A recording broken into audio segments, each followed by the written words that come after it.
পশ্চিম বর্ধমান আসানসোলে এবার আসানসোল পৌর নিগমের এলাকায় চালু হলো দুয়ারে জগন্নাথ দেবের মহাপ্রসাদ।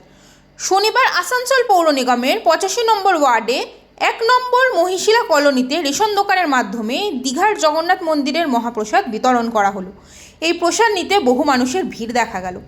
উপস্থিত ছিলেন আসানসোল পৌর নিগমের 6 নম্বর বড় চেয়ারম্যান ডক্টর দেবাশিস সরকার।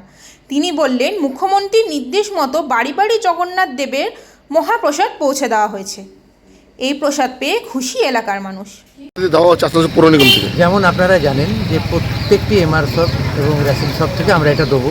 পশ্চিমবঙ্গের মাননীয় মুখ্যমন্ত্রী যে দীঘায় যে জগন্নাথ ধাম মন্দিরের উদ্বোধন করেছেন, এখানে যে সুভেনিয়ার এটা, এবং এই মুহূর্তে আমরা রয়েছি মহিশিলা কলোনি 1 নম্বরে, এবং রয়েছে আমরা পুলকদার দোকানে, তিলক লাহিড়ির দোকানে। শপ নাম্বারটা কত? 27 এই 27 শপ নাম্বারে আমরা রয়েছি, এবং সেখান থেকে এটা ডিস্ট্রিবিউশন শুরু হয়েছে, এবং মানুষের মধ্যে অদ্ভুত উৎসাহ দেখা যাচ্ছে এই প্রসাদ নেওয়ার জন্য। এই সুভেনিয়ার কদিন চলবে এই প্রসাদ? এটা চলতে থাকবে, কারণ আজকে ফার্স্ট লটে আমরা আমাদের বড় 6 থেকে প্রত্যেক দোকানে 45 করে গেছি ইউনিট। 45 পিস করে প্যাকেট গেছে। 45 ইউনিট। ধাপে ধাপে পিস বানানো ধাপে আসছে, প্রত্যেক দিনই ধাপে ধাপে আসছে। আজ বিকেলেও এক ধাপ আসবে, এইভাবে চলতে থাকবে, ঠিক আছে।